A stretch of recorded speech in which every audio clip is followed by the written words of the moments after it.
Olá, professores e professoras. Eu sou a professora Karina, coordenadora do projeto PIBEX, um projeto de extensão da Universidade Federal do Amazonas, intitulado Observatório e Práticas de Formação Docente.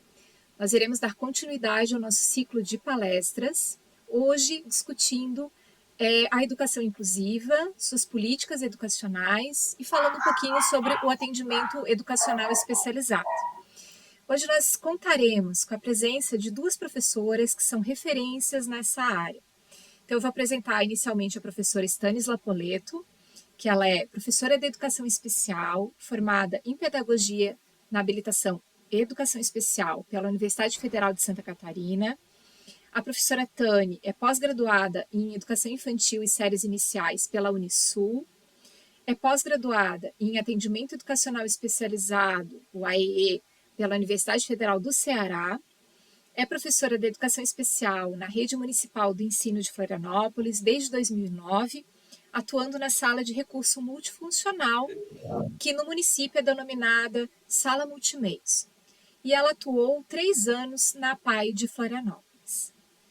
Vou apresentar agora também a professora Graziela Maria Silva Rios. A professora Graziela é mestra em Educação pela Universidade Federal de Santa Maria, é graduada em Educação Especial, com especialização em Deficiência Mental pela Universidade Federal de Santa Maria no ano de 2002 e tem especialização Lato Sensu em Educação Infantil.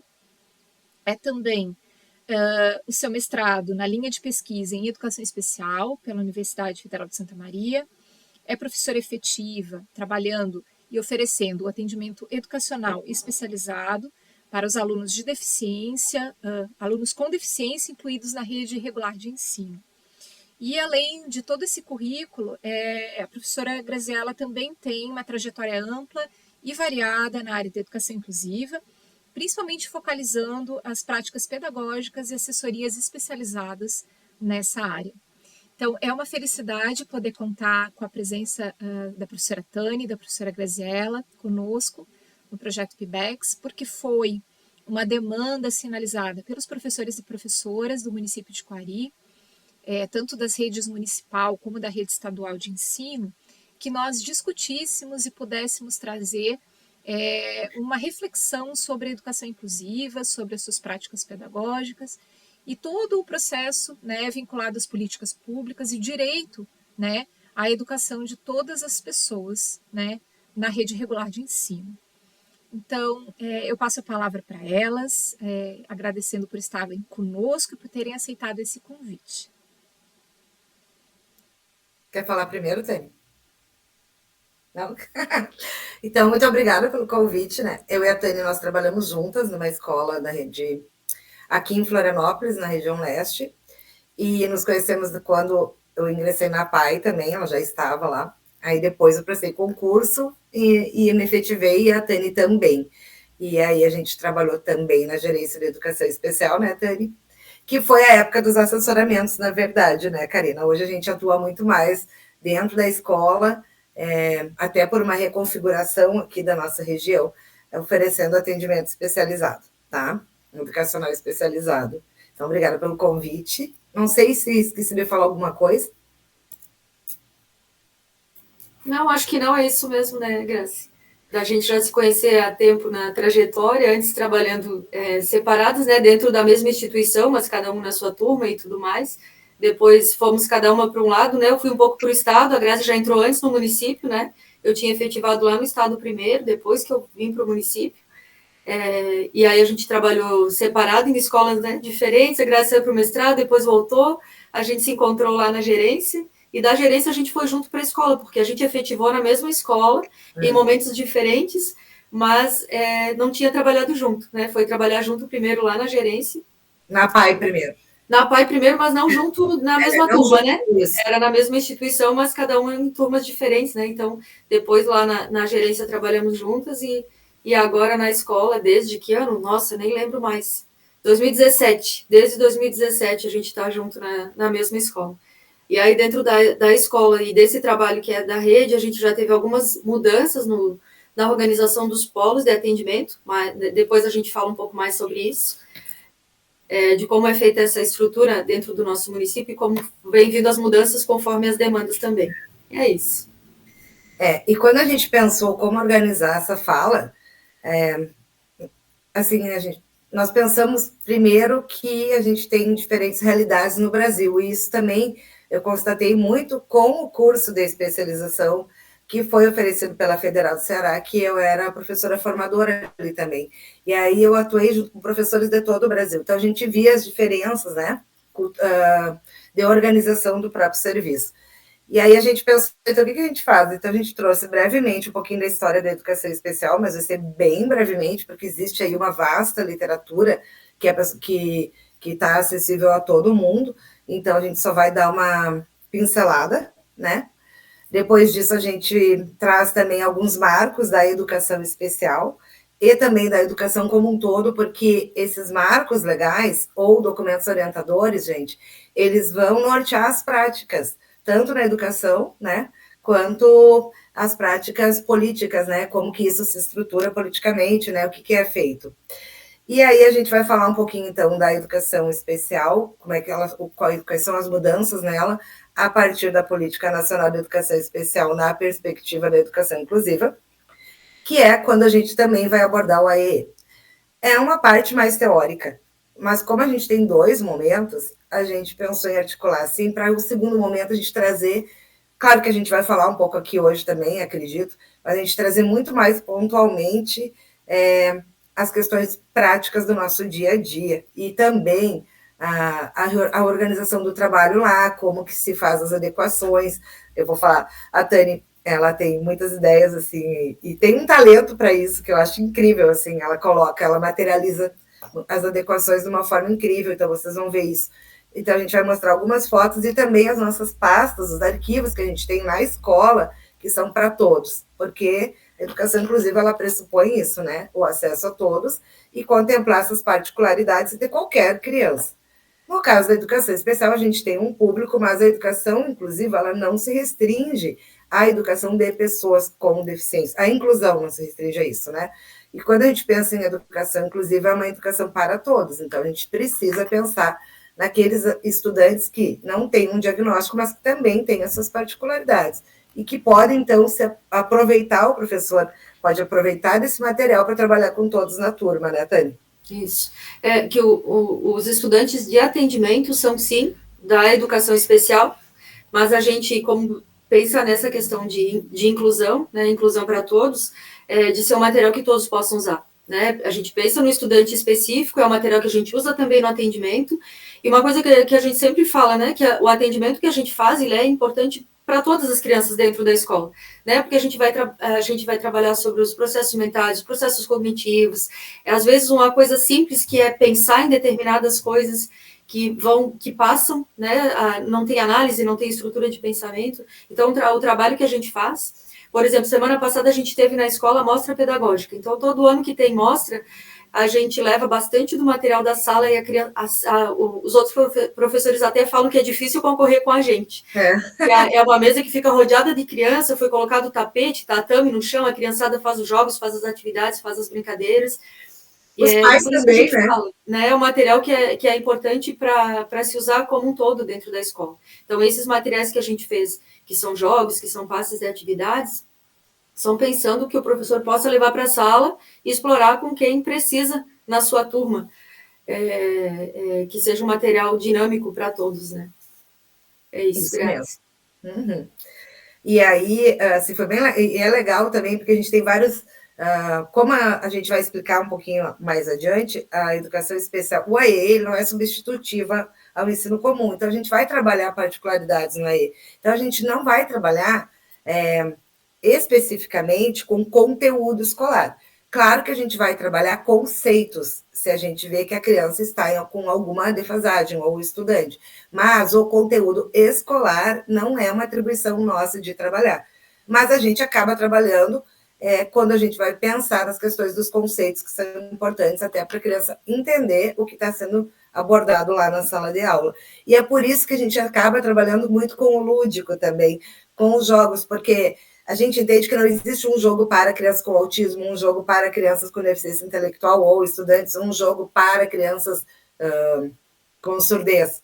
A gente tem jogos que podem ser utilizados conforme o nosso objetivo e a necessidade que a gente tem com aquele estudante. E esses jogos também, por isso, eles podem ser utilizados com qualquer estudante, então a gente faz essas adequações, né? Então, isso posto, vamos passar lá para nossa... Para o slide. É. Vou colocar aqui, peraí. Vamos lá.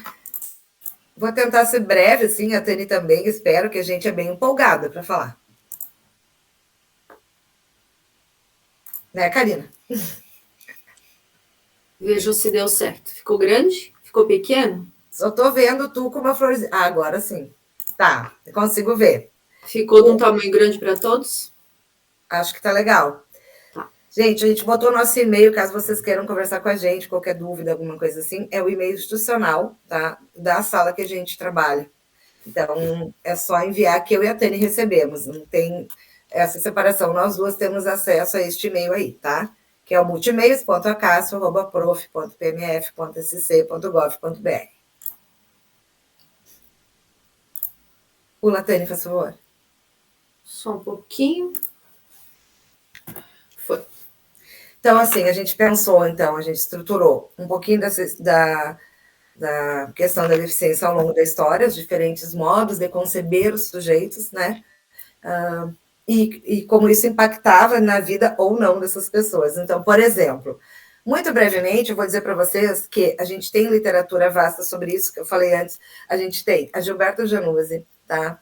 Marcos Mazzotta, que vocês podem consultar, deixa eu ver aqui que eu anotei, porque são vários, o Bueno, que é o professor, também aborda essas questões, tem a professora Miranda, da Universidade Federal do Rio de Janeiro, eles trazem essas questões, então está bem acessível a todo mundo, então aqui é pincelada.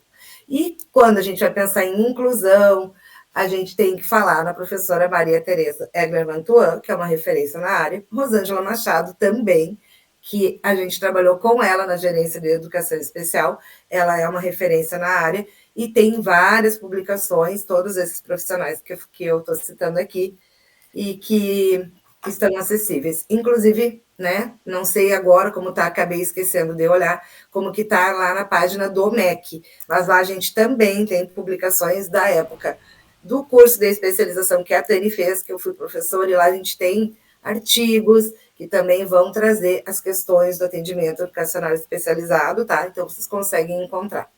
Até o ano passado eu ainda encontrava, esse ano eu acabei não pesquisando, mas eu acredito que esteja lá mesmo, que tenha reformulado um pouco o site do MEC. Do MEC não, do governo. E aí, gente, ao longo da história, então, na antiguidade, as pessoas com deficiência, elas não tinham direito à vida. Então, para vocês terem uma ideia, elas eram realmente exterminadas, mortas. Por quê? Porque se tinha... era comum naquela época se pensar que a pessoa tinha que estar com seu funcionamento pleno, né? Então, eles eram mortos, ou eles eram jogados em precipícios, ou eram abandonados à própria sorte, eles eram realmente exterminados. Então, quando a gente pensa que se privou de um direito à vida, hoje a gente não consegue nem conceber isso, né? Mas as sociedades elas vão mudando conforme a concepção que se tem ao longo do tempo. Eu tinha até anotado aqui algumas coisas para falar sobre isso, para não esquecer, que eu já vou achar aqui. Que eu acho que é bem interessante, para só contextualizar rapidinho, para vocês verem como que eram essas mortes mesmo, como é que elas poderiam acontecer. Deixa eu ver onde é que está. Bom, se eu não achar, mas eu posso contar assim para vocês. Desde jogados em precipícios, desde mortos exterminados pela própria família, tudo ia depender de onde que eles nasciam, né? E também houve nessa época, os que não eram mortos, eles eram colocados em cestos com flores e resgatados nas beiras dos rios por escravos ou por uma população que vivia mais de esmolas, e eles eram explorados nesse sentido. Então, eles iam pedir esmolas os que conseguiam sobreviver.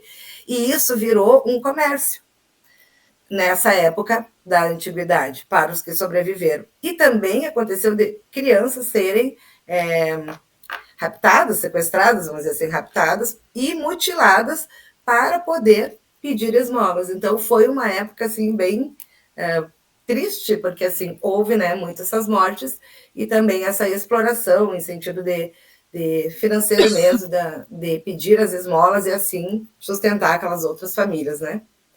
Depois a gente teve o advento do cristianismo, então houve uma mudança aqui de concepção, porque com o advento do cristianismo, todas as pessoas com deficiência, com mutilações, que antes não tinham direito à vida, elas foram concebidas como tendo alma. E se tem alma, são filhos de Deus e são seres humanos. E se são seres humanos, não podem ser mortos. Então, teve que se pensar o que fazer com elas. E aí, aqui entra muito essa ótica do cuidado, tá? E também uma visão, preciso falar aqui ainda, muito mística da deficiência, ela é vista também como uma punição divina pelos erros dos pais. A gente sabe que ao longo da Idade Média, e assim, a igreja matou muitas pessoas, né? Então também fez parte isso, justamente porque se pensava que se livrar, né? Essa ideia vinha de livrar do demônio, eram possuídos pelo demônio, por quê? Porque apresentavam alguns comportamentos que não eram aceitáveis. Então, como não existia uma política de normalização desses sujeitos, existia para as pessoas ficarem com a sua consciência tranquila. Então, são filhos de Deus, estamos cuidando, estamos dando um lar, estamos, né? Mas também estamos fazendo os exorcismos e colocando, por exemplo, nos conventos, bem separados da sociedade. Essas que são, assim, as principais mudanças. A gente está falando de momentos de exclusão social, né? Então, eles não tinham o direito de estar com as outras pessoas por uma questão de apresentarem alguma particularidade, uma deficiência, ou que se chamava, inclusive, de monstruosidades, dependendo, né? Então, assim, são termos bem até capacitistas, eu diria, capacitistas, mesmo, caricatos, assim, nessa época, né, a respeito dessas pessoas. Aí, então, no século XVIII, começaram a surgir essas instituições para abrigar, principalmente os deficientes intelectuais, que se chamava de deficiência mental antes, né, e as primeiras legislações sobre os cuidados para a sobrevivência e os bens. Por quê? Porque se eu sou filho de Deus, eu tenho alma, eu tenho uma família, então eu tenho uma herança. Então, precisa se organizar tudo isso. Então, se confinavam essas pessoas. E aí elas eram retiradas das comunidades, tá, de origem delas, e afastadas totalmente, né? Não ficavam mais perto de suas famílias, tá? O Laitane, faz favor. Por volta de 1960, o paradigma do modelo médico da deficiência, ele teve, vamos dizer assim, o seu ápice, né? Então, a gente começa a entender a deficiência sobre um prisma médico. As explicações, elas não são mais místicas, atreladas à religiosidade. Aqui, a medicina, ela começa a estudar esse fenômeno da deficiência. E com isso, então, acontece a mudança paradigmática, por quê? Porque você vai falar sobre normalidade e anormalidade, né? Então, se entendia a deficiência como tendo, a pessoa com deficiência como tendo um corpo defeituoso, estou falando os termos da época, tá? Então, assim, um corpo defeituoso que precisava ser curado. E é aqui que começam a aparecer, então, e a se discutir esse próprio paradigma da institucionalização, porque vai se pensar em normalidade, um padrão de normalidade, em marcos de desenvolvimento padrão, que é como se fazem as comparações para se ver quem está aquém ou além, né? E aí, com isso, então, se pensa a política da integração. Então, você começa a criticar a institucionalização também que acontecia, né? Embora ainda aconteça, mas se vê muito mais pela ótica da normalização e desse corpo que precisa ser curado.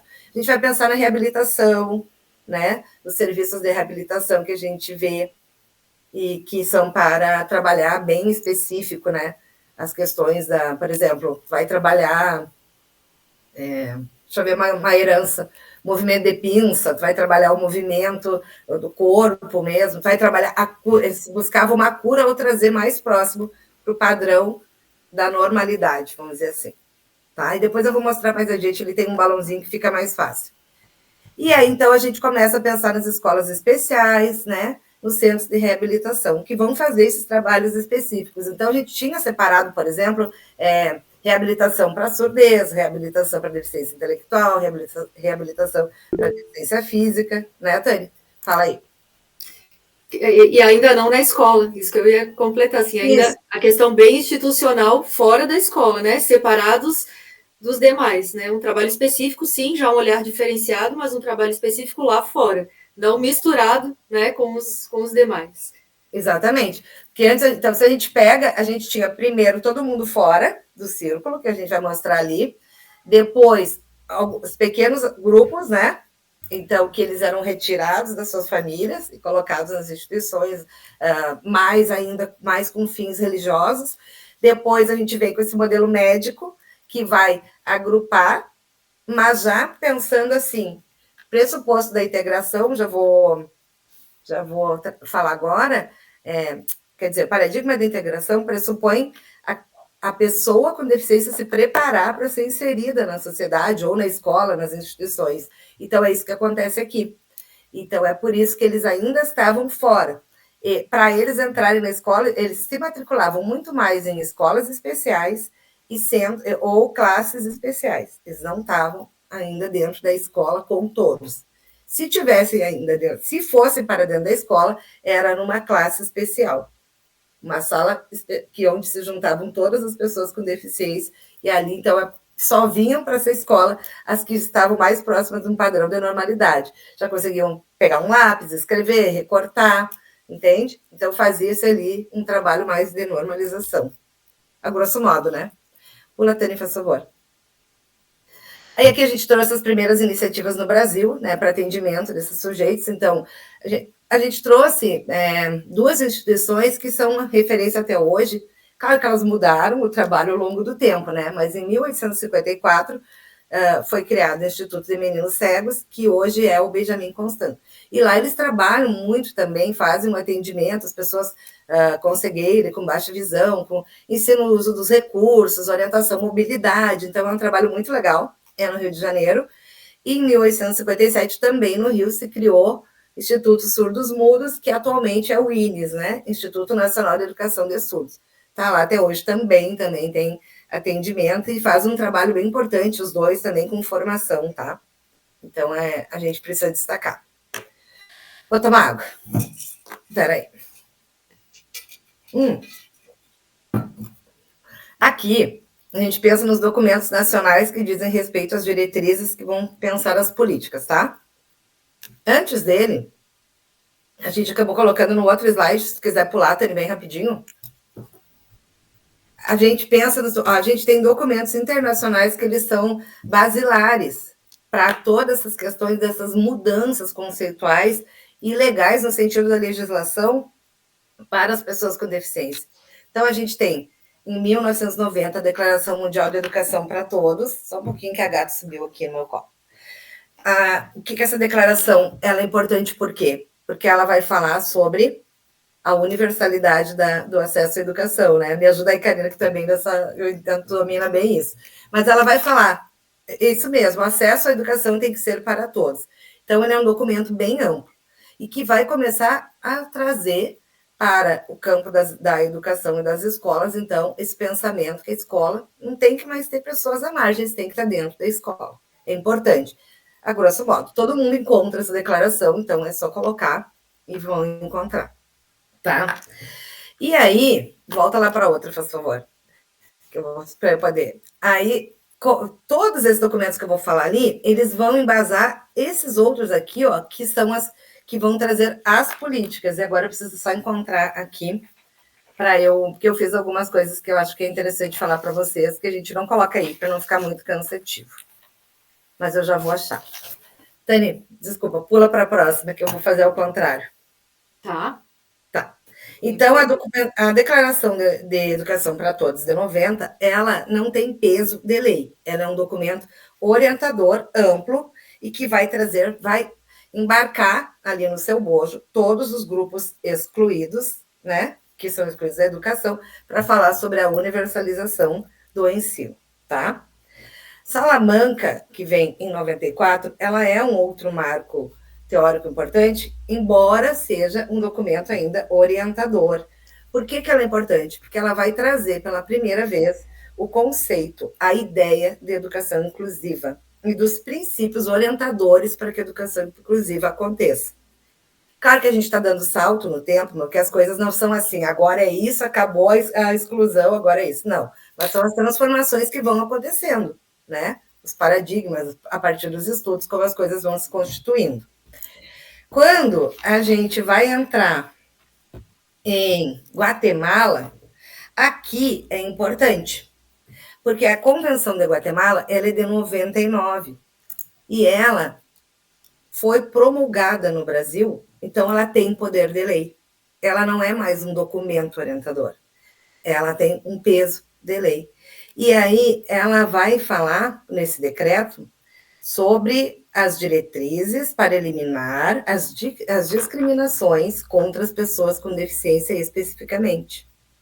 Aqui que a gente sabe que a gente pode diferenciar, por exemplo, para incluir, mas jamais usar a diferenciação para excluir, porque aí é crime. Então, a partir desse documento, a gente tem mais clareza sobre isso. E em 2006, a gente tem um marco também que é bem importante, que é a Convenção sobre os Direitos das Pessoas com Deficiência, que também virou decreto, e que ela embasa, por exemplo, a LBI, que é a Lei Brasileira de Inclusão. E a Política Nacional de Educação Especial também já vem trazendo, ela também já vem com pressupostos que estão neste documento que é legal, tá? Deixa eu ver se eu esqueci alguma coisa para falar para vocês. Ela é considerada a primeira declaração de direitos humanos deste século, né? E então é por isso que ela tem essa importância, porque ela vai trazer as principais orientações, tá? Acerca do trabalho relativo às pessoas com deficiência também. Em que sentido? Ela vai trazer a respeito de saúde, educação, tecnologia, né? E assim consecutivamente, tá? Então, essa convenção, ela foi ratificada no Brasil e ela foi incorporada à nossa Constituição. Então, hoje ela faz parte do texto da Constituição. Não é hoje, né? Porque ela foi, em 2009, incorporada lá, à Constituição. Então, esses documentos, eles vão dar todo esse embasamento, junto com os movimentos sociais das pessoas com deficiência, para o slide anterior, que a gente acabou trocando a ordem, porque na hora de falar também a gente faz o link, né? Para nortear, então, as políticas. E aí a gente tem, então, a nossa Constituição, trazendo o direito à escola, né? E também ela fala na nossa Constituição, que houve muita confusão, e eu já vou falar para vocês, ela traz uma palavra ali que é o preferencialmente, atendimento preferencialmente na rede regular de ensino. Só que ela não está falando sobre o direito ao acesso à educação, ela está falando sobre o serviço de apoio, o serviço de suporte, que seria o AEE. Hoje seria o AEE. Ele é preferencialmente na rede regular de ensino, não a presença das crianças. Então, desde a Constituição, a gente já teria que, né, fazer esse movimento de educação para todos, vamos pensar assim, já vai trazer isso, né? A Política Nacional de Educação Especial de 94, ela é interessante porque ela vem bem no ano de Guatemala, né? Não, Guatemala é 2000, peraí. Ai, Jesus. Salamanca, isso.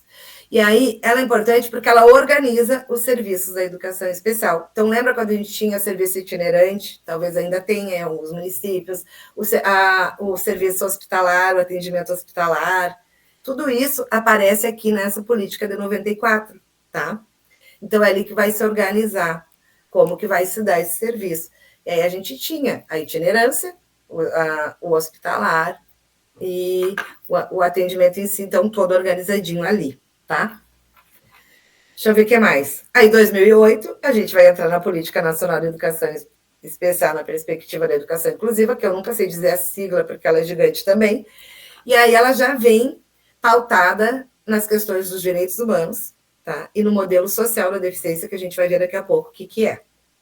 Depois dela, a resolução número 4 de 2009, que vai trazer as diretrizes para, especificamente, o AEE, esse atendimento que eu e a Tânia fazemos lá na escola, e também vai dizer do cômputo duplo do aluno ou do estudante que frequenta a educação especial. Então, esse estudante, ele tem, por exemplo, se ele frequenta um atendimento que nem aqui, né, Tânia, na APAI, que não é um atendimento substitutivo, mas também é um atendimento pedagógico e também tem uma parte clínica lá, de fono, físio.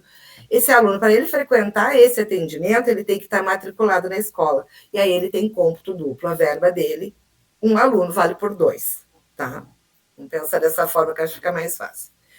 E aí, 2015, a Lei Brasileira da Inclusão, que ela tem uma diferença, porque ela vem pautada. Quando a gente pensa aqui, ó, que eu falei antes lá do modelo médico, quando a gente pensa nele, a gente pensa no CID 10. Aí vai trazer CID 10 F84, acho que o F84 é autismo, não lembro agora, né?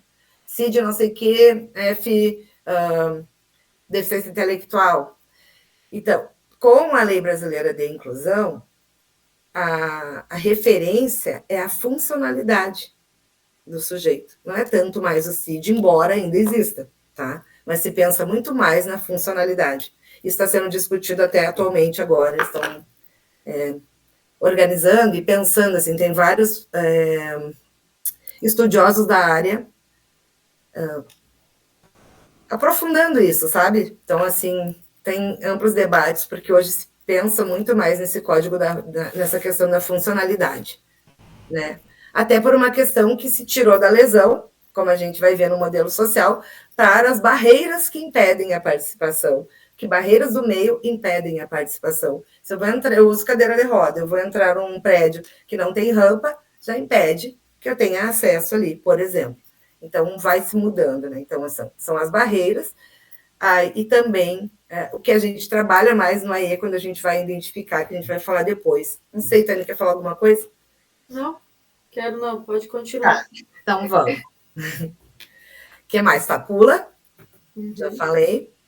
Aqui, ó, então, isso tudo que eu falei antes, né? Embora eu tenha falado um pouquinho mais à frente ali, tem a ver com os modelos também que a gente entende e como essas pessoas são vistas. Então, esse modelo caricato ou caritativo, ele tem frases e discursos muito mais capacitistas, por exemplo, e é baseado numa ideia de misticismo, de um assistencialismo, de uma concepção de deficiência e das pessoas com deficiência, como eu falei lá no início, com o advento do cristianismo, aquela questão de culpabilização, presença do demônio, tá? Então, tem muito a ver com esse modelo aí caricato ou caritativo também. Fala, ai, pobrezinho, nossa, ele é tão bonito, mas está na cadeira de roda. Nossa, que judiaria, uma coisa muito mais da pena, né?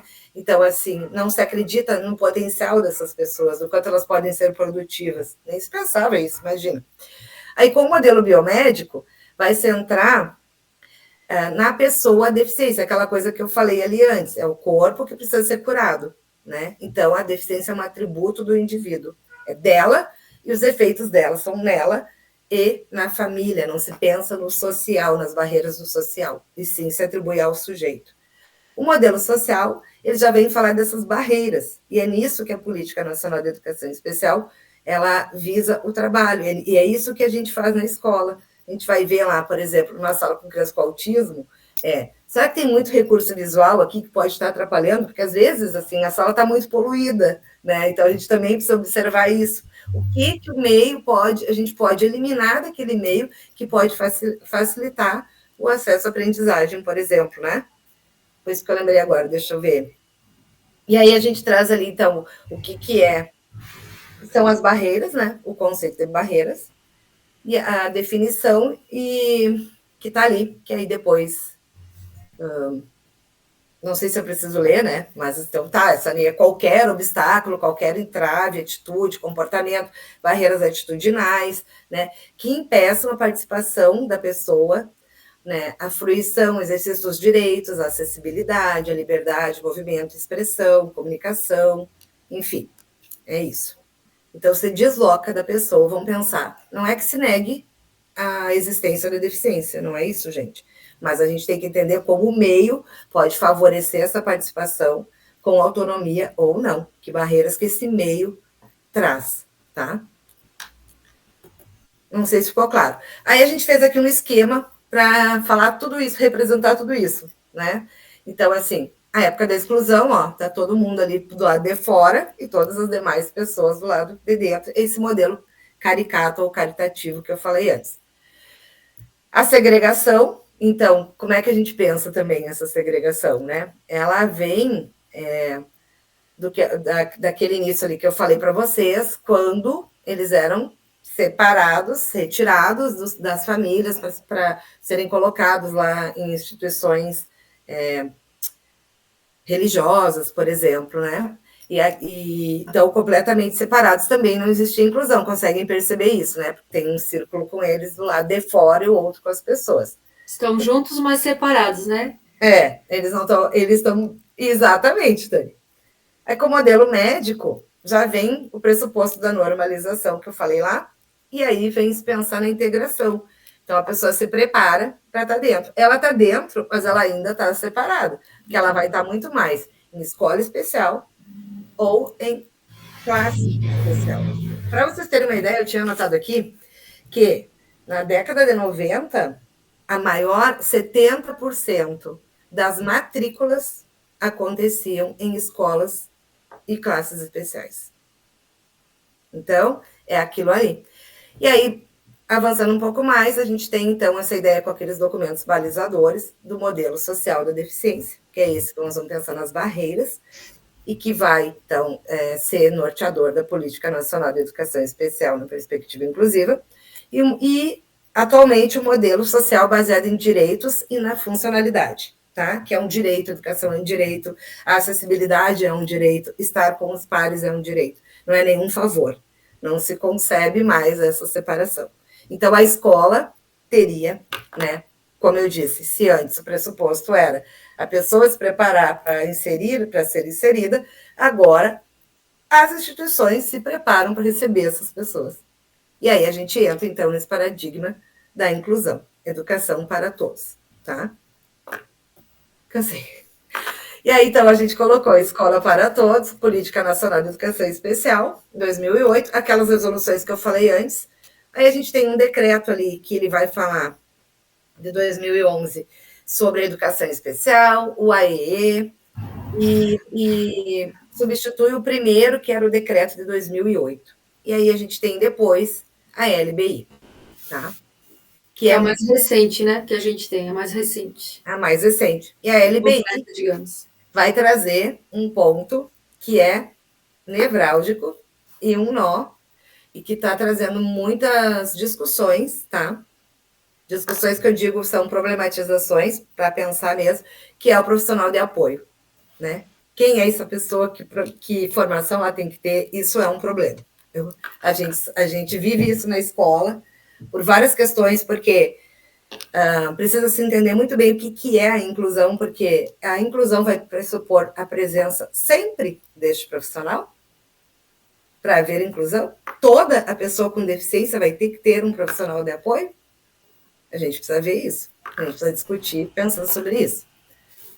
Como que eu ia dizer que a outra questão nesse sentido é a diferença também, como lá no começo você falou, né, da diferença que a gente tem no Brasil, das questões, ou foi a Karina que falou, agora eu não lembro, de como é diferente no Brasil a questão da educação especial, da educação inclusiva, né, dentro do próprio país, também essa questão do profissional de apoio, porque não existe um documento norteador, assim, que a gente tem uma direção igual, né, cada município, cada estado, por exemplo, a gente está aqui dentro do município de Florianópolis, temos escolas do estado no município, e é completamente diferente a atribuição, o nome do profissional, a atribuição, até o público de atendimento tem diferença, lá no estado vai atender também estudante com TDAH, isso. No município, sim, se for, por exemplo, uma pessoa com autismo e TDAH, né, como comorbidade, se for um estudante só com TDAH, ele não tem o nosso, que chama auxiliar de educação especial, no nosso caso, né, o profissional de apoio.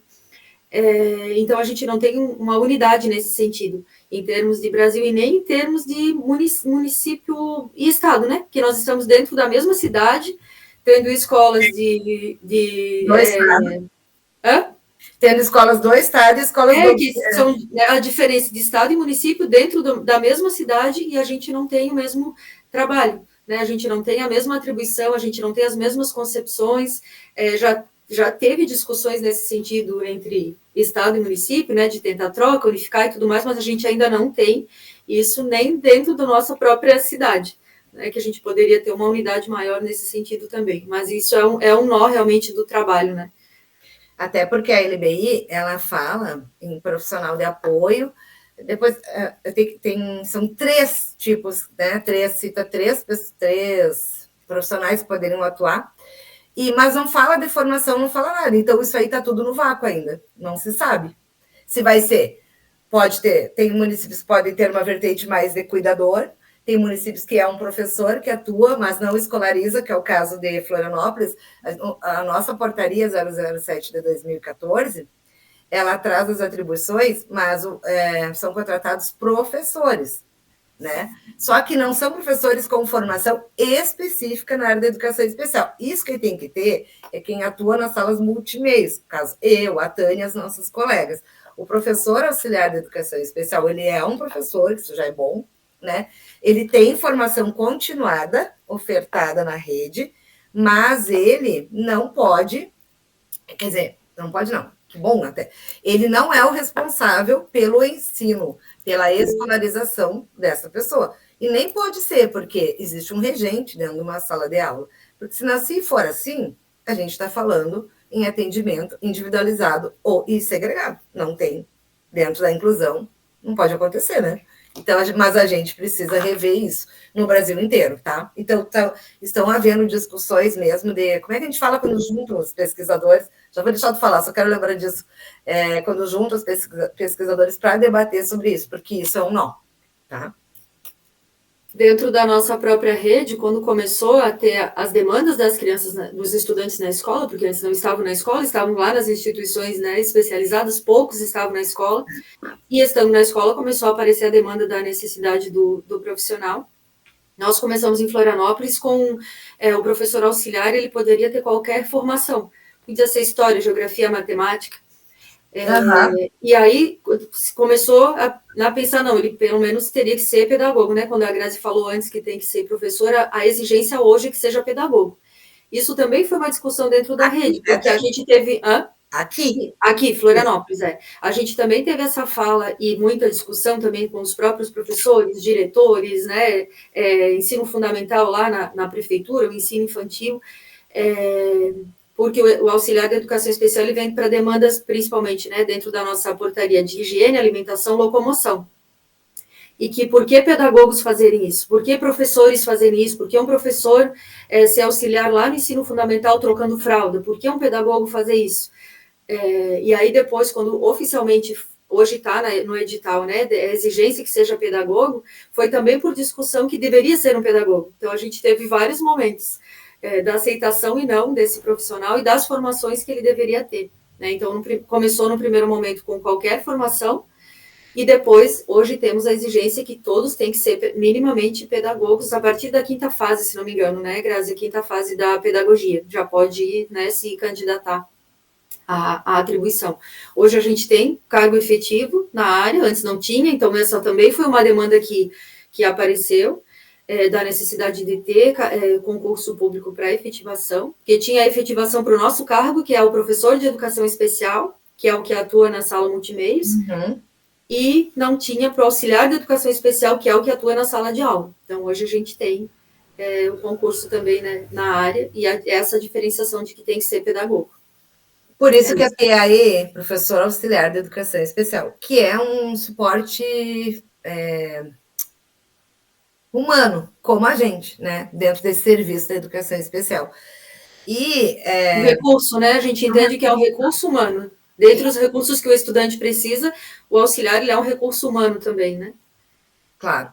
Só que a gente também discute porque quando a gente ainda, embora eu tenha falado aqui, gente, dos modelos, né, que a gente pensa no modelo social e um modelo mais baseado em direitos também, a gente não pode esquecer que o modelo médico ele está aqui ainda, ele está pautando as práticas, né? A gente tem, quando eu fiz a minha pesquisa de mestrado, eu trabalhei uma abordagem com os conceitos de Foucault, né? E aí eu fui pesquisar sobre a avaliação como é que a gente falava sobre esses sujeitos nos nossos pareceres. E aí a gente tem ali várias categorias de análise. Uma delas a gente percebe que o modelo médico está super presente. Tanto que a gente precisa categorizá-los para colocá-los no censo escolar, para garantir direitos, como, por exemplo, quer ver um exemplo? Assim, o transporte gratuito, o BPC, que é o benefício da prestação continuada, isso exige laudo. Então, o modelo médico ele ainda está presente, ele está permeando nas nossas práticas, mesmo com os avanços das concepções, das formas como a gente vê, entende a educação e esses sujeitos, né? Hoje tem um, como é que a gente fala? Não é um jargão, mas hoje se fala assim, nada sobre nós sem nós, porque as pessoas com deficiência, elas estão muito, muito mais inseridas nas lutas sociais, nas universidades, pesquisando, falando, são elas que vivem a deficiência, não somos eu, não somos a Tânia, a Karina, né? Então, assim, hoje quem vive a situação do fenômeno da deficiência, então, né, tem muito mais voz ativa, está aí pesquisando, debatendo, então a gente tem várias pesquisas também no campo das ideias feministas, então são várias coisas que estão surgindo aí, não, já estão aí, mas que, como eu falei, não indicam, não quer dizer que o modelo médico não exista. Existe sim, tanto que o laudo, ele ainda é importante. Né? No nosso caso do município de Florianópolis, para ter o auxiliar de educação especial também. Pode ser com criança com demanda dentro da portaria, que rege o nosso trabalho, né? Que rege a ter ou não o auxiliar. Pode ser criança em processo investigativo ainda, mas tem que ter um documento médico, né? Não pode ser só a gente, enquanto educação especial, a gente atende estudantes que a gente tem, por exemplo, certeza que tem autismo e que teria demanda de auxiliar, mas a gente não pode pedir o auxiliar, que tem um processo para pedir, a gente tem que fazer um parecer descritivo, mandar para a gerência, né? Ter uma organização burocrática, assim. Mas a gente não pode quando o estudante ele não tem um laudo. Ou pelo menos uma indicação diagnóstica de que algum médico esteja percebendo questões de autismo, por exemplo, na criança. Né, Grazi? Mas mesmo se não tiver, nós por conta não podemos pedir, estou atendendo, porque a gente já faz esse movimento, já percebe que a criança tem característica, tem demanda para atendimento, na sala multimês a gente já chama para atendimento, né, chama a família, conversa, já chama para atendimento, que a gente chama de atendimento investigativo. Não somos avaliadoras, não fazemos processo de avaliação, né, não podemos, nem podemos dentro da escola, mas podemos atender. Então, a gente já começa a atender essa criança, já começa no trabalho dentro da escola de orientação para os professores, trabalho dentro da turma da criança, de trabalho com os colegas também, mas a gente não pode pedir auxiliar de educação especial, mesmo que perceba que ele tenha demanda. Para isso, ele vai ter que ter um documento médico, né, ou de uma instituição de avaliação. Por exemplo, para nós, a APAE faz avaliação, porque eles têm uma equipe multidisciplinar. Então, a nossa APAE, ela avalia tanto para deficiência intelectual como autismo. Então, a gente pode encaminhar para eles, solicitando avaliação, ou neuropsiquiatra, né, que pela rede do SUS que a gente tem, né, o atendimento. Mas é isso, só podemos pedir se a gente tiver um documento, porque anexado a esse documento nosso de parecer escrito por nós, por mais detalhado que seja, né, só se é um caso muito, com questões muito complicadas, talvez comportamentais, alguma questão assim, que pode vir a ter uma liberação da gerência, mas aí a gerência vem na escola, conhece o estudante, para ter essa liberação do auxiliar, senão a gente depende também ainda do documento médico. Essa fala da Tânia é bem importante, gente, porque assim, com isso, o que a gente percebe? Nem todos os estudantes com autismo vão ter esse profissional, vai depender de qual é a funcionalidade, como que ele está naquele ambiente, como que ele funciona ali, né? Então, o laudo não significa que todos terão, porque a gente vai ver a pessoa pela pessoa. Mas o laudo, por outro lado, eu não preciso do laudo para oferecer o AEE, porque eles chegam para a gente por demandas dos profissionais, a gente vai trabalhar ali com eles, e aí a gente percebe, né, as questões e a gente oferece atendimento investigativo, sim, como a Tânia disse. E a própria política vai dizer isso, eu não preciso de um laudo para oferecer o AE. E isso também é importante, porque dependendo da idade da criança, tu vai esperar um laudo, tu vai passar anos esperando, porque a fila de espera é muito grande, e essa criança não vai ser trabalhada por ninguém, Muitas famílias só têm um atendimento especializado, dependendo da própria região onde a gente trabalha. Tem famílias que conseguem ter um atendimento, por exemplo, uma pessoa com autismo, com todas as terapias que ela necessita, que são clínicas, e não é o nosso trabalho, a gente pode botar uns 20 mil por mês no mínimo. Então, o AE ele é um atendimento pedagógico. Se a gente vai esperar o laudo daquelas crianças que a gente sabe que tem demanda e não vai oferecer o AE, essa criança perde. Então, a gente oferece o investigativo, né, Tânia? Isso. O que eu ia falar sobre isso também é que a oferta, ela é obrigatória, então nós temos que oferecer sim, tá? Faz parte do nosso trabalho. Mas a família pode ou não, a gente não fala isso para eles, né? Não fica espalhando. Mas se a família não quiser, a gente não pode, vamos fazer relatório para conselho tutelar, por exemplo, porque a família não trouxe. O obrigatório é o ensino regular, então isso sim, ela tem que ter presença. Se não tem presença, é igual para todas as crianças, né? É feito o relatório para o conselho e tudo mais, que faz esse acompanhamento. A escola tem que fazer, mas o AE não. E aí, quando a gente fala da questão médica também, né, que eu falei a gente tem que ter o laudo para poder pedir o auxiliar quando é o caso, e como a Grazi falou, não é porque tem autismo que tem auxiliar, e a gente recebe muito isso também. Médico fecha diagnóstico e não é criança com demanda para auxiliar, mas veio lá que tem que ter auxiliar da educação especial, ou segundo professor, como chama aqui no estado, ou profissional de apoio. Então, é lá os médicos também querendo dizer de como tem que ser na escola. Então, a gente também trava uma luta grande nesse sentido de que nós sabemos também o que tem que ser feito na escola, essa parte pedagógica, de trabalho pedagógico nosso, que a gente não vai meter o bedelho lá na parte médica, né? Dizer, não, esse diagnóstico que a gente até pode questionar, claro, não vejo característica disso, não vejo daquilo, gostaria de outra avaliação, né? Um segundo olhar, ou um outro olhar de outro profissional, mas a gente, em geral, não faz esse movimento. Mas a parte médica faz esse movimento em relação à escola. Então, a gente também tem que estar bem fortalecido dos conhecimentos que a gente tem, do trabalho que a gente faz, porque senão vem muito, e a família vem muito com o que vem do médico, né? Mas o médico disse, tem que ter auxiliar. E tu vê que é um estudante que não tem demanda, que nem vai ser bom colar um adulto do lado dele, às vezes mais atrapalha do que ajuda, e aí a gente tem N profissionais, tem aqueles que são excelentes e que a gente quer que volte no ano seguinte, aquele que não, mas isso, né, em toda a vida, atribuição, né, dentro da escola, claro. Mas então a família também vai muito nisso. E a gente percebe isso também, né, Grazi, lá do nosso atendimento, coisas comuns, um exemplo. A criança está lá ainda na fase da alfabetização e tudo mais, que a gente não trabalha a alfabetização, não é um apoio pedagógico, mas a gente usa elementos, né, das questões para trabalhar com a criança, usa jogos, brincadeiras, atividades, então vai envolver atividades de escrita, de leitura, não como é um apoio pedagógico, mas não vai deixar de envolver. E aí a gente orienta para a família, ele está numa fase de alfabetização, faz coisas simples, né, vai para o mercado e pede para a criança fazer a lista do jeito que ela está sabendo escrever, ou para ela desenhar as coisas que precisa comprar, se ela ainda não escreve, para fazer esse trabalho com ela, né, de processo cognitivo e tudo mais. E aí a fono vai e fala a mesma coisa. E aí a família traz para a escola para a gente como que, a fono ensinou a gente a fazer tal coisa. E é um ensinamento que a gente já fez, uma coisa simples, né, do dia a dia, que a gente já falou para essa família.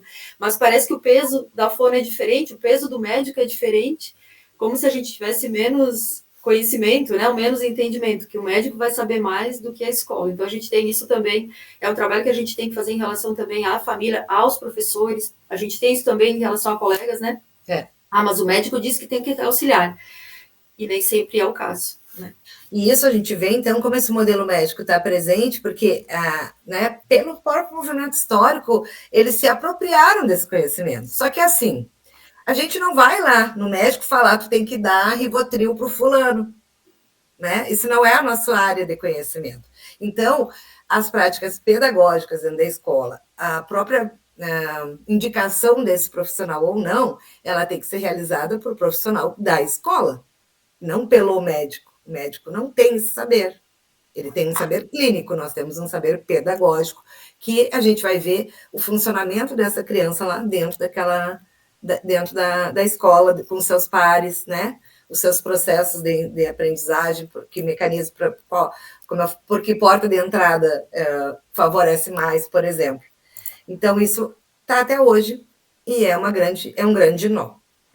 E assim, eu acho que é uma das maiores batalhas que a gente tem, porque vem falar também das nossas concepções pessoais, né? E que pode ser uma barreira atitudinal, eu pensar que todo mundo tem que ter um adulto colado para poder estar incluído. E não, tem muitas. A gente já viu situações, quando a gente estava na gerência, né, Tânia, da gente sentar com o pessoal do Ministério Público para dar formação e explicar por que não são todos que precisam de um profissional de apoio do lado, mesmo que seja um professor, né, auxiliar de educação especial.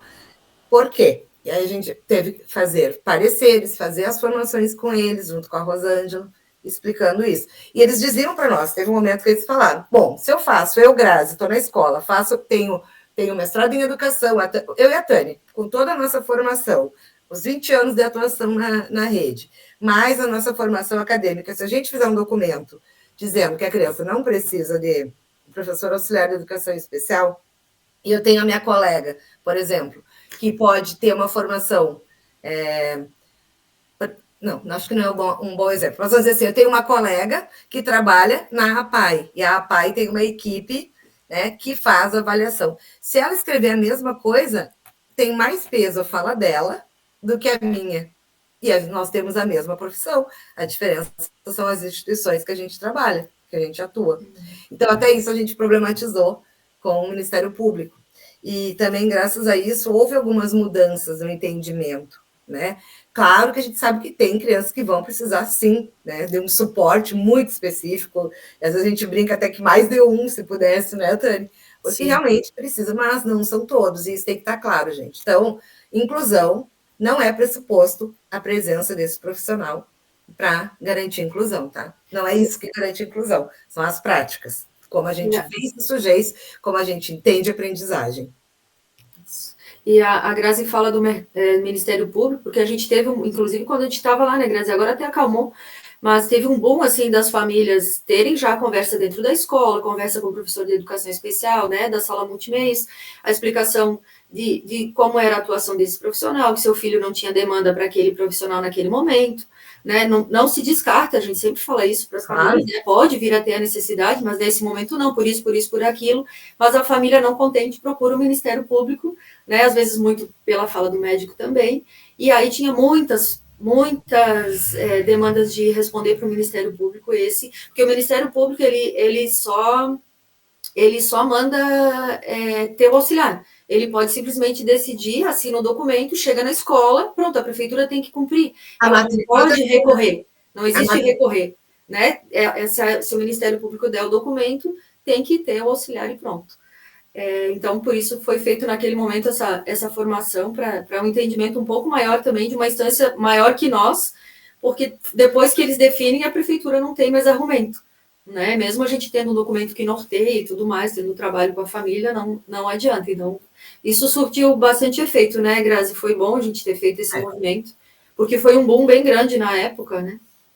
Claro que com isso a gente não está dizendo que as famílias não têm o que é o Ministério Público. Não é isso que a gente está falando, gente. A gente está falando tem casos que realmente precisa e o município não contrata. Tu tem lá o parecer da escola, né, dizendo por quê, como a criança funciona, papapá, e não contrata. E se tu sabe bancar o teu trabalho, tu tem um argumento que justifica, né, óbvio que a família vai para o Ministério Público e ela vai vir com essa indicação de contratação. Então, já não está dizendo que a família não tem aqui. Tem muitas famílias que não sabem nem que podem acessar o Ministério Público. Não só para garantir um profissional de apoio, mas para garantir a matrícula numa escola. A gente tem no Brasil, principalmente dentro das escolas particulares, a recusa de matrícula. Se você ligar e falar, tem matrícula para o 5º ano, no período vespertino? Tem. Quantas vagas? Eu tenho 3 vagas. Desliga o telefone e liga de novo. E fala, eu tenho um filho com deficiência, ou com autismo, ou, né? Tem vaga no 5º ano? Não tem. As escolas costumam fazer isso. E aí tem que então eu quero isso por escrito, que não tem essa vaga, e a pessoa tem que buscar o direito do seu filho. Ele tem o direito de estudar, né? De ter acesso à educação. Então, assim, essa lei é para todos, tá? Então, assim, por que eu trouxe isso? Porque não é para vocês pensarem que a gente está dizendo né, ter o entendimento de que não tem que ir ao Ministério Público. Cada caso é um caso, né? Então, é importante também falar isso. Laitane, que a gente já falou um monte de coisa da inclusão, viu? Então, a Política Nacional de Educação Especial, ela é fundamentada e estruturada nesse modelo da deficiência que vai pedir o que impede, né, que barreiras que impedem, como a gente já explicou, dá para pular. Eu vou pulando tudo que já foi falado, tá? Então, os princípios é que todos aprendem, não há uma hierarquia de inteligência nem de pessoas, o acesso é para todos. E isso também a gente pode pensar que, eu também anotei, quer ver? Isso é uma coisa que eu acho importante. A aprendizagem, ela sempre ocorre. Vygotsky já explicou isso para a gente. Ela sempre ocorre, né? Então, a gente entende que todo mundo tem condições de aprender, porque a gente vai pensar na capacidade, no potencial, e em cima disso que a gente vai trabalhar. Se eu achar aqui uma outra coisa que eu tinha anotado sobre isso, eu falo daqui a pouco, tá? Ensinar é coletivo, aprender é individual. Por quê? Porque a criança, ela tem que se beneficiar desse espaço coletivo que é a escola e das múltiplas interações que a escola possibilita para ela, né? As múltiplas aprendizagens. Então, o processo de ensinar, ele é coletivo. Ele vai atender, né, a uma turma ali. Mas a forma de aprender, de se apropriar, ela é muito individual de cada um, tenha ou não deficiência ou qualquer outra particularidade. O nosso processo de apropriação, de aprendizagem, ele é individual, né? A gente já entende isso. Então, essa experiência, ela é importante, que ela tem que considerar o singular, né? E também essa coletividade. Então, por isso que a gente fala que essa sala de aula, ela é um espaço heterogêneo. Não existe, não é homogêneo, todo mundo aprende do mesmo jeito, no mesmo ritmo, da mesma forma, com a mesma porta de entrada de informação. Não, não é assim. Nós somos múltiplos e a gente entende que a diversidade, ela faz parte da nossa condição humana e a diferença também. E é isso que é importante a gente entender. A Tânia vai falar. Não? Eu estava pensando aqui da questão de, às vezes, que a escola quer botar dentro da caixinha, né? Pensei na questão do apoio pedagógico, que é o que a gente não faz, né? A gente não faz apoio pedagógico, mas tem dentro da escola apoio pedagógico. E, às vezes, a gente tem falas, inclusive já teve falas, embora a gente tenha esse olhar de Brasil, né? Que Floripa é referência, tem umas coisas que emperram, tipo isso, né? Que a gente fica doida, né, Grazi? Fala, como que fala isso lá na formação? De professor que é do apoio pedagógico, que foi lá na formação e na própria formação da prefeitura falar que as crianças que são atendidas pela sala multimeios, que são da educação especial, não vão para o apoio pedagógico, só para o atendimento na sala multimeios. E a gente fala, não, a gente não tem esse entendimento. A gente tem entendimento de que cada caso é um caso, cada estudante é um estudante. Não é porque ele é da educação especial que ele não pode participar também do apoio pedagógico. A gente tem que ver se vai ser benéfico para ele esse apoio pedagógico, da mesma forma que a gente vê para os outros. Então, a gente não pode colocar ele na caixinha de que, porque ele é da educação especial, ele não vai para o apoio, né? Ou que ele não vai... O município hoje, ele não tem reprovação, nosso município Florianópolis. Isso no mas Brasil, ele tem... Hã? É uma política do Brasil inteiro, né? Que os anos iniciais não reprovam, não é? Só por frequência que reprova. Não sei. Mas tem daí quem fica em, como chama? Não é dependência? Que fica, por ano seguinte tem que Mas aí é os anos finais que reprovam, lembra? Não, mas os anos finais reprova só no nono ano. Só o nono ano tem reprovação. Os anos finais não tem também, é só no nono ano. É só reprova. Aí o estudante pode não passar direto, né, para o ano seguinte, mas ele fica com uma... o nome não é dependência, agora me deu um branco, não lembro. Mas ele tem que participar no ano seguinte no contraturno, né, de oficinas, atividades de contraturno. E às vezes vocês têm esse olhar também. Mas ele tem laudo, ele não vai ficar. Não, mas não é assim.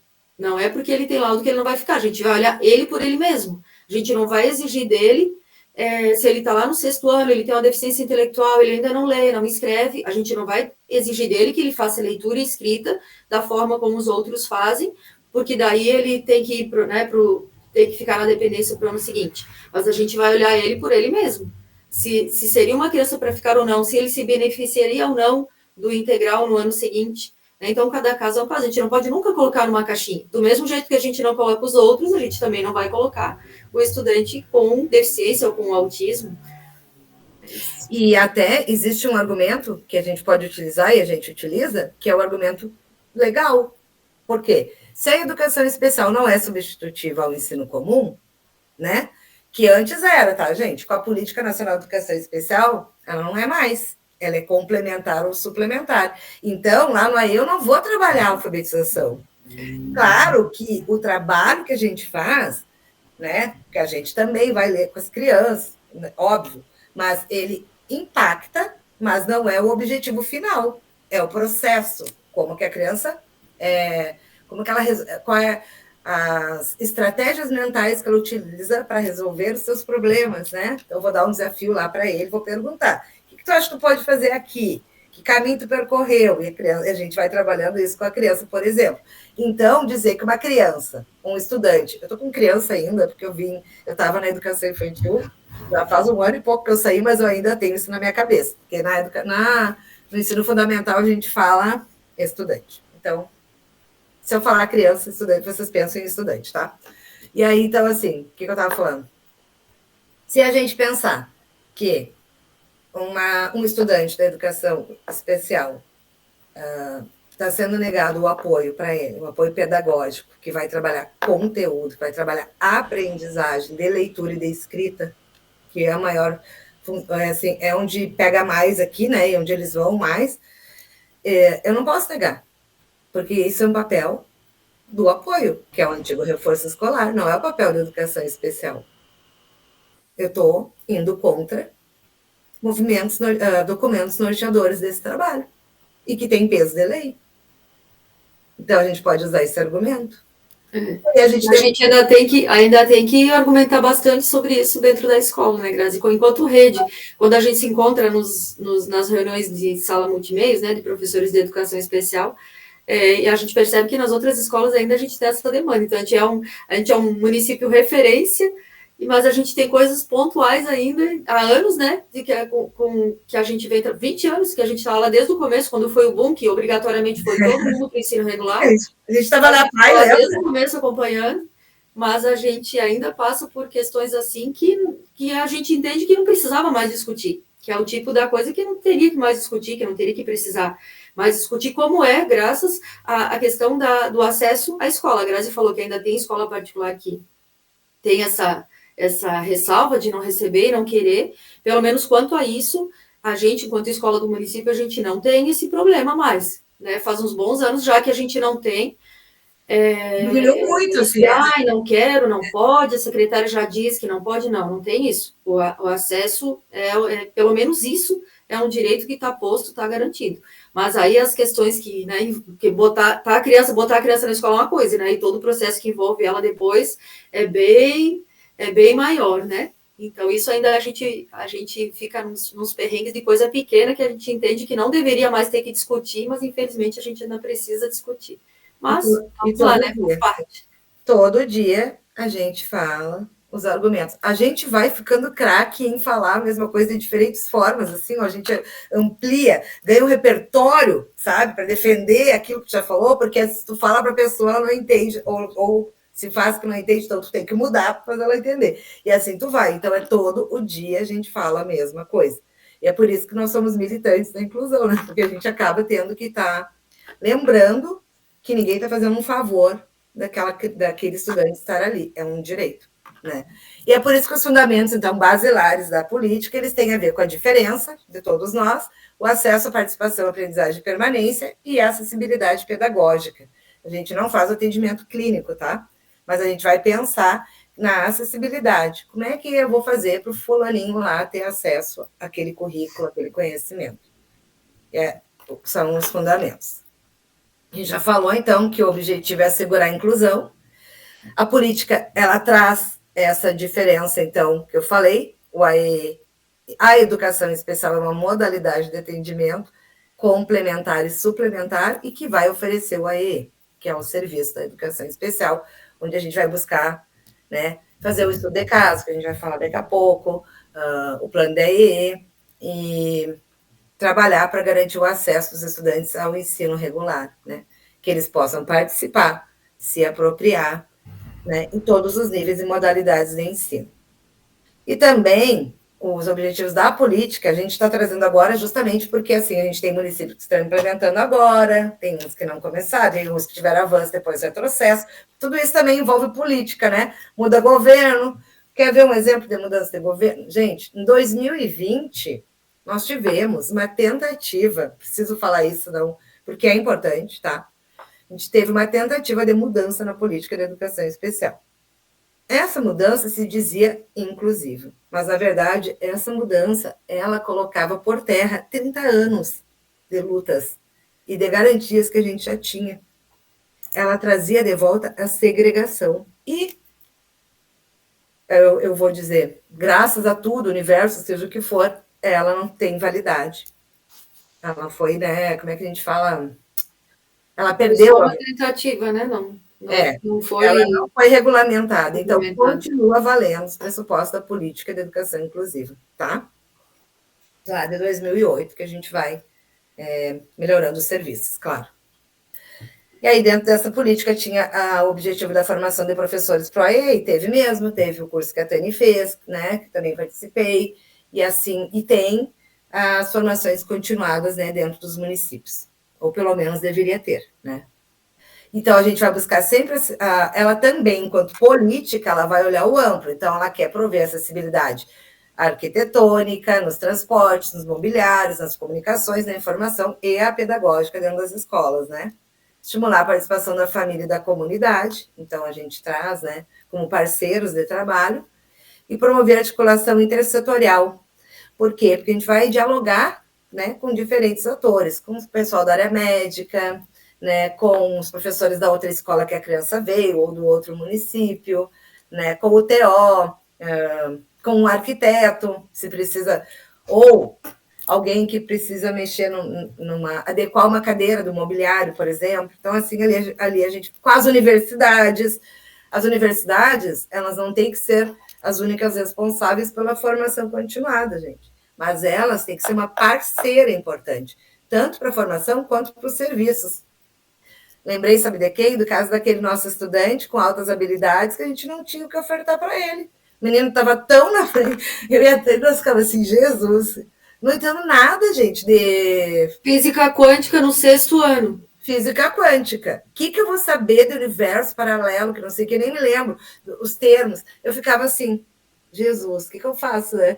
A gente tem que oferecer alguma coisa para esse menino. E aí a gente foi lá para a UFSC, que é a Federal de Santa Catarina, e ele fez parte lá do grupo dos professores de física, né, da pós-graduação, lá, mestrado, doutorado, e ele assistiu formações, tudo, porque ele estava muito além. Nem a gente não conseguia suprir isso, né? Então, assim, isso é uma coisa que nós carecemos, as articulações com as universidades, tá? Ainda carecemos aqui também.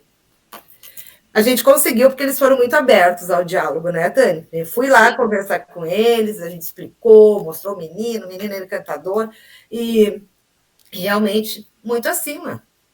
A gente trabalhava com ele tudo que estava além. O que tu quer pesquisar? E dali a gente ia ampliando, né? E aí a gente conseguiu contar com essa parceria, foi muito legal.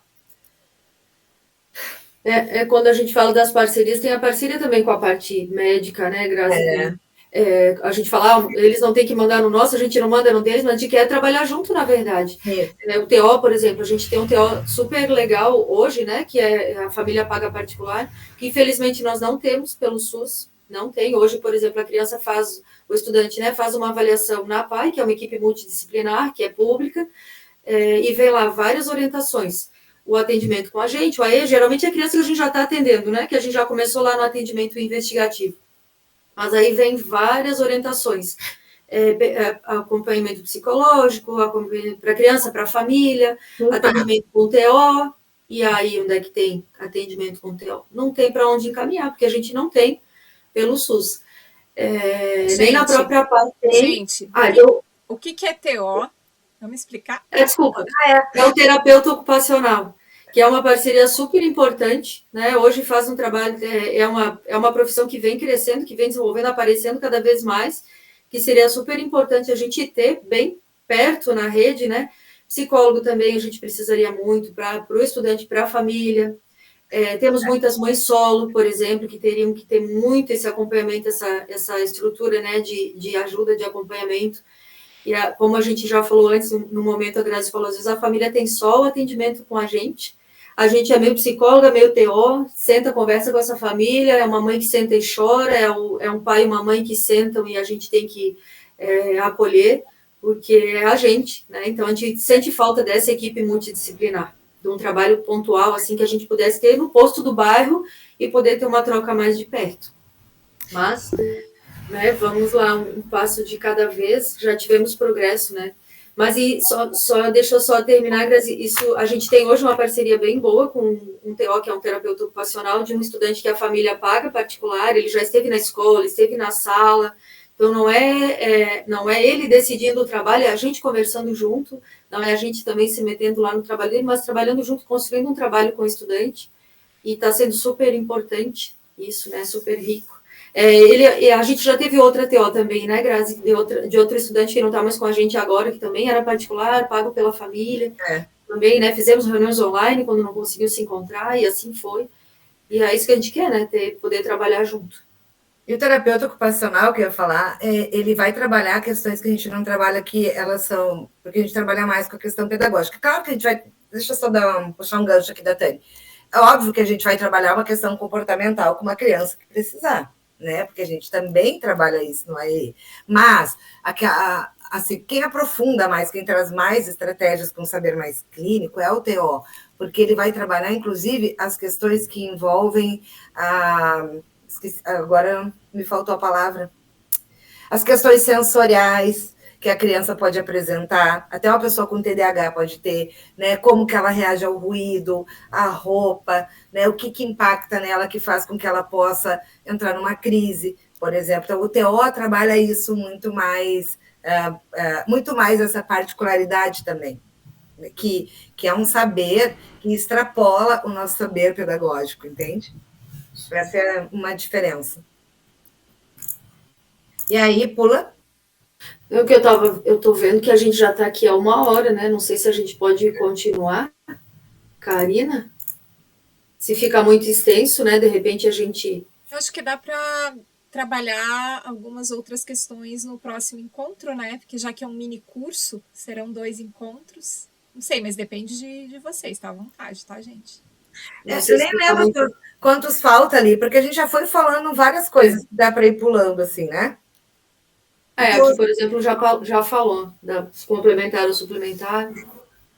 Então, isso quer dizer que a educação especial com a política ela não é substitutiva, tá? Então, a gente não vai fazer o ensino dos conteúdos curriculares.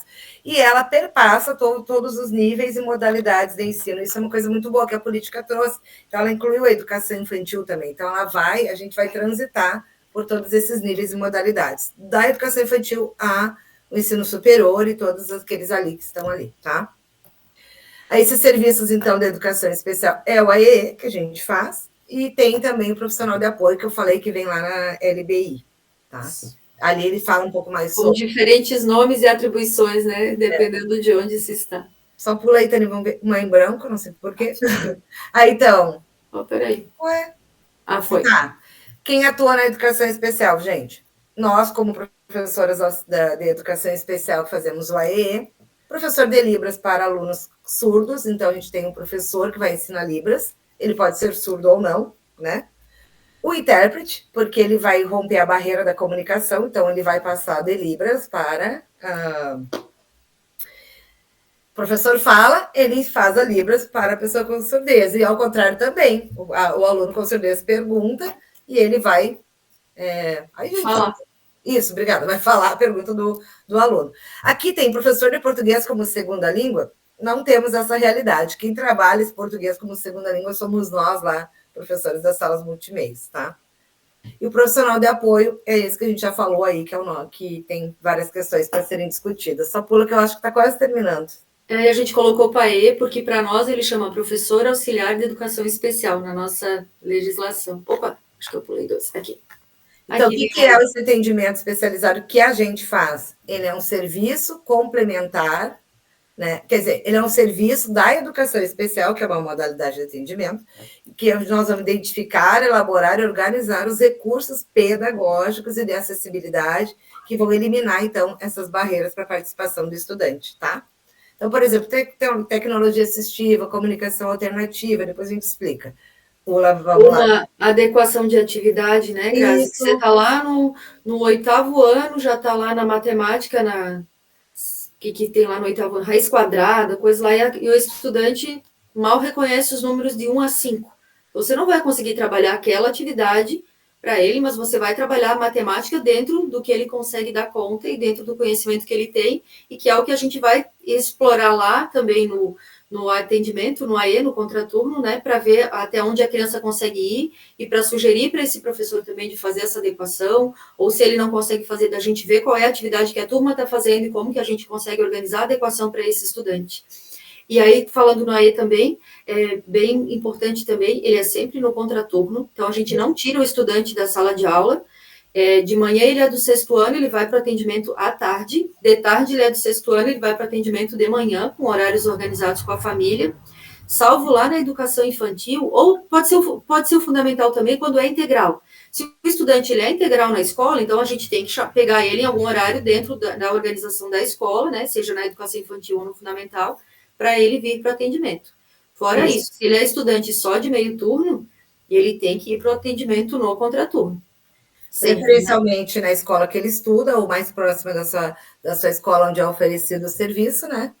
Então, porque a escola, por exemplo, nossa rede, ela é organizada por polos, né? Que a gente falou um pouquinho lá no começo. Ela é organizada por polos de atendimento. Então, tem a sala multimeios polo, por exemplo, nós na Cássio, né? Quando abriu a sala multimeios aqui na nossa escola, tinha 5 escolas que pertenciam a ela. 3 no bairro, a básica, e 2 de educação infantil, e 2 em outros 2 bairros. Isso. Conforme foi aumentando a demanda, foi desmembrando esse polo, saíram 2 escolas de outros bairros para um outro polo que abriu, então nós ficamos só com as escolas do bairro mesmo, uma de educação básica, uma de ensino fundamental e outra de educação infantil, 2 de educação infantil, e hoje eu e a Grazi estamos só na de educação básica, não, do ensino fundamental, desculpa. Só nós duas só com essa escola, porque o polo desmembrou mais uma vez em função da demanda de estudantes. Então, tem outra professora de educação especial hoje que atende as 2 escolas de educação infantil. Então, a gente só tem a nossa escola, que é só fundamental. Antes, a gente atendia também a educação infantil, né? Então, a escola polo, onde tinha a sala multimeios, é a escola básica. Então, as crianças vinham da educação infantil para atendimento na escola. Não estudavam na escola, mas vinham para atendimento. Então, por isso que fala, né, preferencialmente na própria escola, mas às vezes não tem na sua escola, então vai para a escola mais próxima, no nosso caso, a escola que fazia parte do nosso polo, né? E a criança também pode receber esse atendimento em centros especializados. Um APAE, por exemplo, ele pode receber o atendimento educacional especializado pedagógico, e lá aqui, né, em Florianópolis, principalmente, que ela é configurada dessa forma, ela não é substitutiva, a PAI, eles também têm o atendimento clínico, tá? Pode pular, porque a gente vai... Mais uma questão também que a gente já teve enquanto rede, Grazi, a gente já teve determinados momentos que a discussão foi, se tinha um atendimento na PAI, não atendia na sala multimeios. Se atendia na sala multimeios, não atendia na PAI. Porque a gente, naquele momento, entendia que era meio que a mesma coisa, mas a gente viu que não, que mesmo fazendo eles lá fazendo uma parte pedagógica também, além da clínica, né, uma parte pedagógica, e nós na escola fazendo pedagógica, não é ruim a criança ter, né, é bom ela ter as possibilidades de atendimento. Então, hoje é independente, ela pode ter atendimento na PAI e na escola também, no AE com a gente. Até porque são outros ambientes. Isso, né?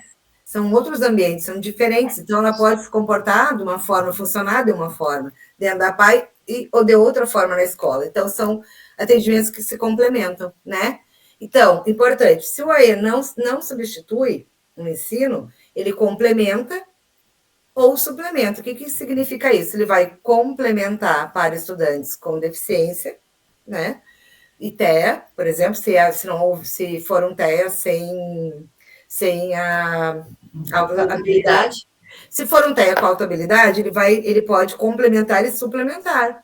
Depende como é que vai funcionar essa pessoa, porque a suplementação ela é mais voltada para aquilo que está além. Então, para pessoas com altas habilidades. Que não significa que pessoas com altas habilidades também não precisem, muitas vezes, de alguns conceitos. Isso depende muito de cada caso. Então, não é um reforço, como a gente falou, e não substitui o ensino comum, tá, gente? É importante, se vocês forem implementar, vocês têm que ter isso bem claro.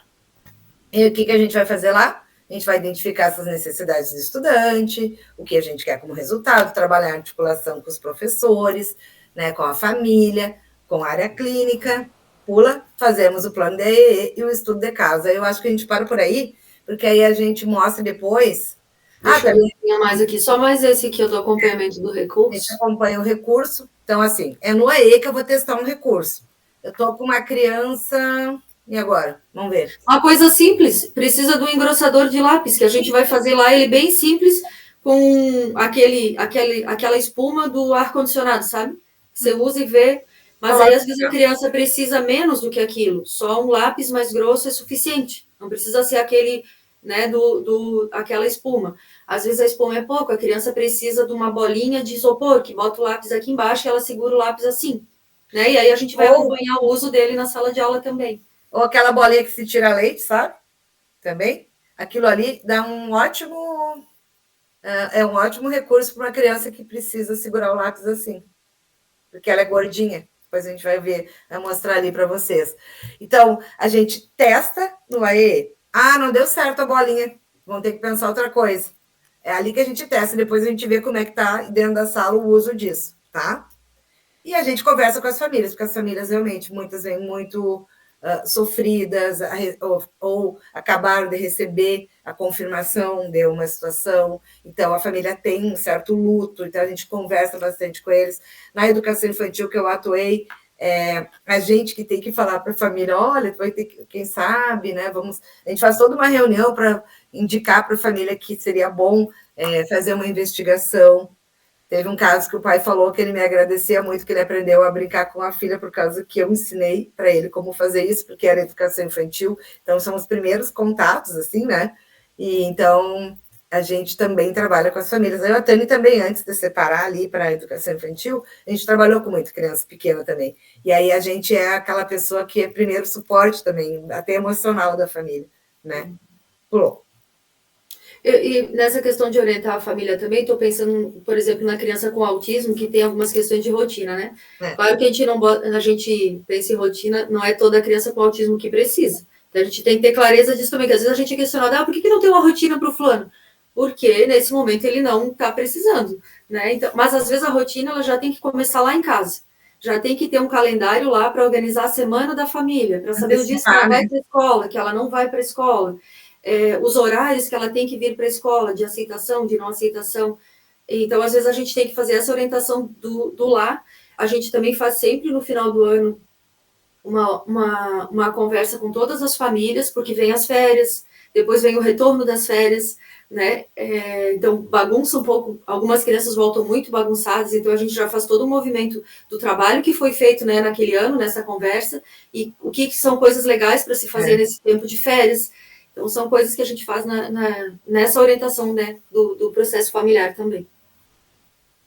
É um monte de coisa que depois a gente pode explicar melhor. Acho que a gente para aqui, né? E aí vai no próximo dia começa aqui pelo AE, né? Mais específico. Porque a gente falou e não falou que é o público. Então, o público é pessoa com deficiência, né? Seja ela qual for, pessoas com transtorno do espectro do autismo e altas habilidades de superdotação. Esse é o nosso público de atendimento na educação especial.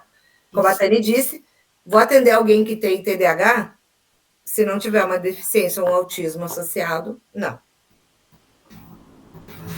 Sim. Só se é como comorbidade, né? Se for comorbidade, sim. Claro que a gente não vai deixar de indicar alguém para fazer uma fala da escola, não é isso, mas o atendimento em si é para esse público específico, tá? Isso. Eu não sei o quanto que faltou ali, mas acho que está quase acabando. Acho que não, Grazi, falta um monte.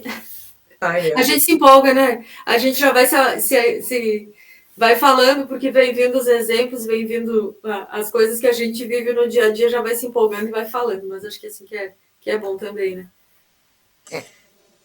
Então, professoras, eu acho que ficou muito abrangente e completo, né, esse primeiro encontro, no sentido de ajudar a situar professores e professoras com relação ao que é, né, a educação inclusiva, mas muito especialmente quais são as áreas de atuação, né, do profissional que vai trabalhar com educação especial, né, dentro do atendimento educacional especializado, né. Embora exista aí uma diversidade de práticas assim, ao longo do Brasil, e a gente percebe aqui também no estado do Amazonas, né, essa diferença entre o atendimento no município, dependendo dos municípios, que também não dá para padronizar de nenhuma forma, né? Então, em Coari é uma realidade, na capital é outra, e também Coari é uma das 5 maiores cidades do estado, né? Se for pegar, por exemplo, as cidades que são menores, também tem uma outra configuração, uma outra modalidade de atendimento. Aqui a gente tem questões com relação a dificuldade de deslocamento, de logística, então ou é avião ou é barco, né? E aí, assim, tem cidades que não têm o atendimento educacional especializado, as pessoas precisam pegar um barco para se deslocar, para chegar em uma outra cidade. Então, é toda uma realidade bem distinta, né? Se a gente for pegar o Brasilzão aí nosso, né, grande, diverso, né, com a sua pluralidade, a gente também tem diferentes configurações com relação a esse atendimento. Então, assim, eu não vou fazer nenhuma questão para vocês no encontro de hoje. Acho que nós vamos deixar as questões para o segundo encontro, né? Já que é um mini curso, então dá para a gente fazer essa brincadeira, assim, né? Essa dinâmica. E eu queria muito, muito agradecer a presença de vocês, a participação de vocês no nosso projeto, né? Agradecer a participação da Fabiana, do Francisco, do Luan, que ficou um pouco também, do Lucas, que entrou, né? Aqui a gente tem uma dificuldade muito grande com relação a acesso à internet, né?